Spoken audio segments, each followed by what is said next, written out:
welcome back to the brewery, welcome back to Half Built.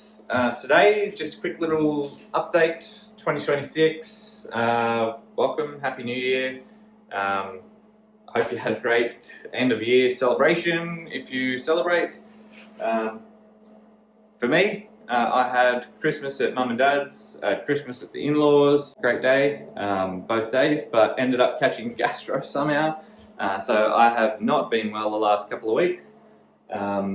Lasted a few days, but then the after effects a couple of weeks, so I haven't been, eating, drinking as much as I normally do this time of year, and had a trip to Melbourne as well, so sort of a little bit of a short 3-4 days away.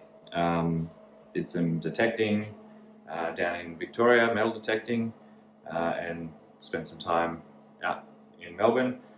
Basically, just kind of understanding where I'm at. Before the sort of end of the year came along, Christmas, that sort of thing, I'd been frantically brewing beers. Had a Schwartz beer to brew, had a stout, had a like some kind of pale ale thing for father-in-law, had a hazy, had a sort of a refreshing ale along the line of goat, mountain goat's goat or furphy, those kind of things, but a little bit like sort of easy drinking lawnmower kind of beer, but different hops obviously. Yeah, just kind of smashed out a whole bunch of beers for Christmas. Had, like I said, had Christmas at my mum and dad's, and had a couple of kegs there. Had Christmas at the in-laws, had a couple of kegs there. Just really pushing some beers out. Didn't film as much as I probably should have. Didn't bring you along, but it was really just sort of production at that point.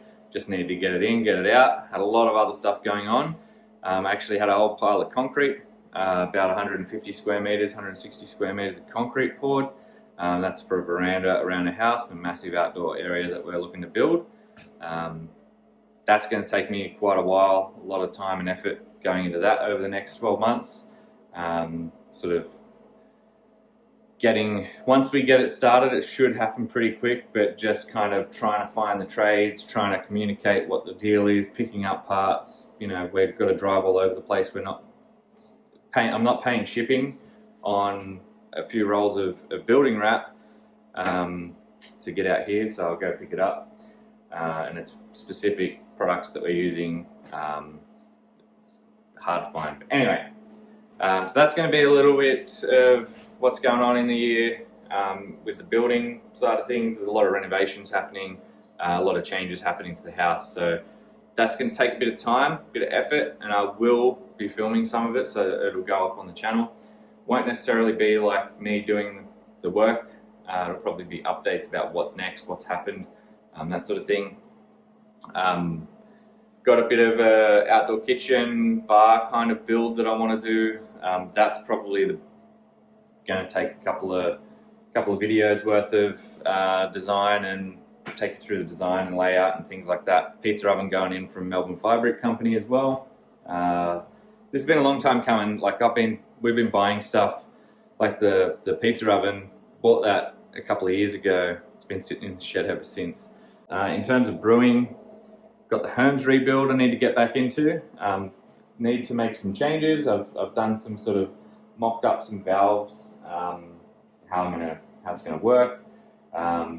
And this is too short. It's not too short. It's the perfect length. It's the perfect length inside if you want the element to come all the way up and nearly touch the top end cap where the pipes are coming through. What I need to do is I need to get a 4-inch end cap with a 2-inch ferrule welded on it. They sell them pretty much everywhere. I think you'll buy them. And then I'll just drill a hole in the 2-inch end cap.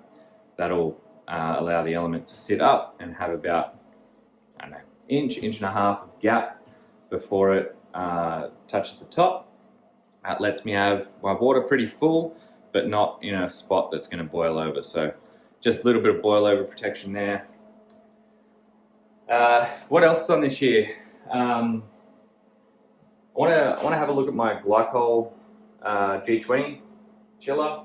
I've obviously got the two sort of pumps hooked up. I've only got one needs glycol these days. And I've got the fridge, obviously. Just kind of thinking about how I want to do that. I want to do a bit of a manifold. I want to sort of refurbish it, bring it sort of back to original. I got to clean out the coils on the back where it exchanges the temperature. Little fins and stuff that gathered some dust over the years, especially while it was out in the shed. I did blow it out with the compressor, but I think I'll get some evaporator cooler and spray it on there, and that'll help pull that dirt off. Thinking of actually putting it up on top of the fridge. Might sound like a stupid idea. If you got any thoughts, let me know. I could also build a wall mount bracket and sort of mount it on the wall. Will mean it's up higher, but when I have the aircon on, I can counteract that. Yeah, I don't know. I'm not sure I want to have a glycol chiller mounted to the roof, but if I could put it on the fridge, maybe. Or maybe even just on the bench behind there, but airflow is not the best there either. So a little bit unsure of what the best option there is. Let me know if you got any thoughts. I do want to get a manifold on the wall, so I'm hooking that up and I can move that across. Ideally, that's the goal. Be able to move that across. I could also pop it in the cupboard, but again, airflow is a problem. So other than that, I do want to fix my storage. I've got a lot of shit just strewn across here. I've got a lot of parts in here that I never use in this cupboard. Those are more sort of new build parts, things that I don't use every day, but I might want to use. Example being the old dial thermometer. Now, I'm not going to need that in my current build because I'm building a digital brewing system that runs locally, not on the cloud. That's going to allow me to trigger all of the temperature changes. The element will switch on and off. The pumps will switch on and off. There'll be interlocks, physical hardware interlocks to prevent things from working, and I can switch them off, which stops the software signals, those kind of things. So, and physically cuts the power. So that's the safety aspect, emergency stop, all of that stuff in the control panel for the HERMS. So I've got the control panel and all the parts there. I'm just working on the software to run it.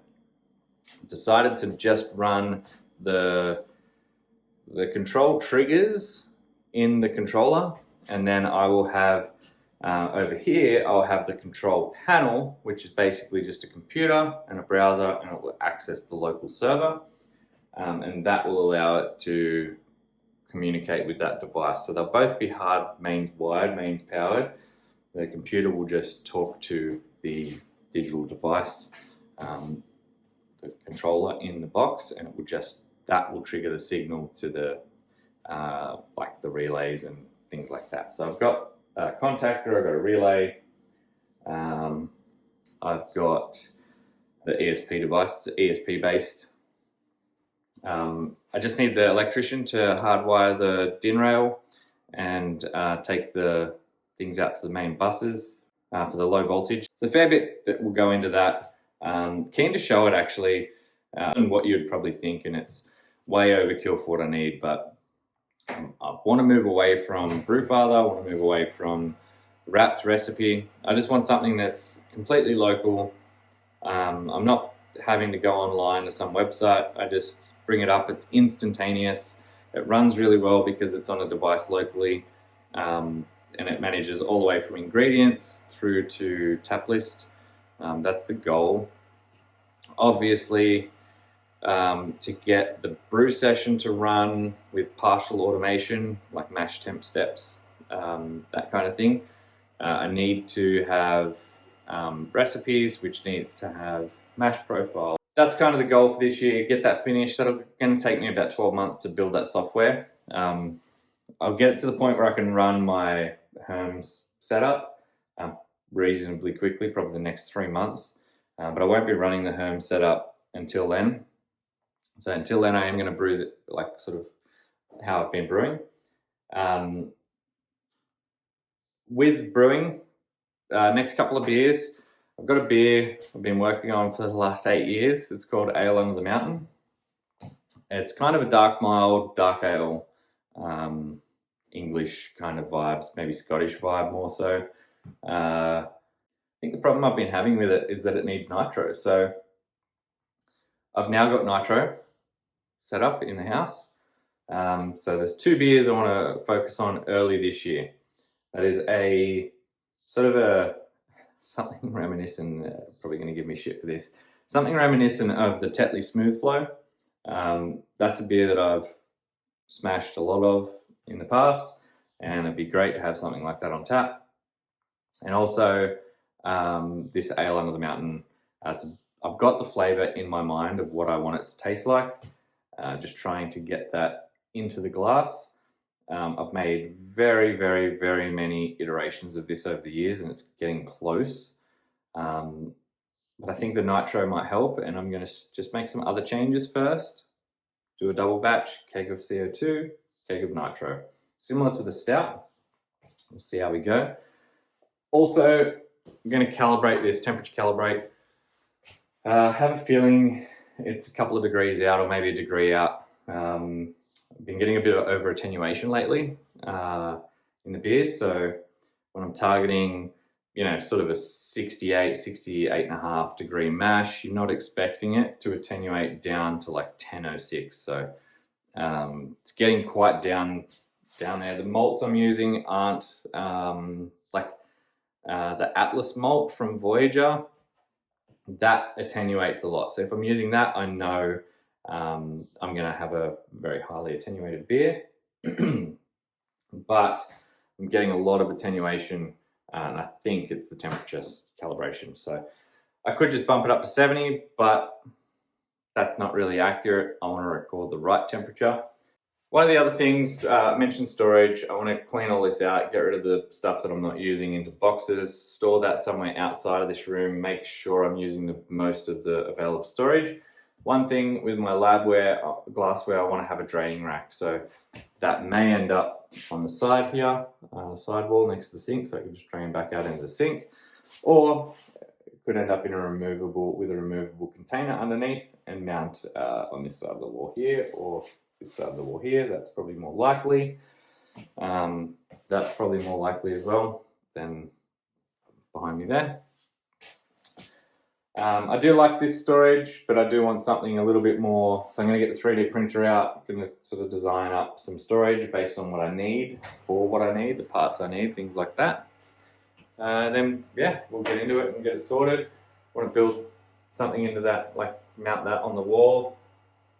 And during transfer, have my oxygen transferring in line, dosing the beer at the appropriate rate. If you're interested in any of that, interested in any of the house renovation work, we'll be filming some of that as well. If you're interested, please subscribe, give the video a like if you liked it, and we'll see you on the next one. Cheers.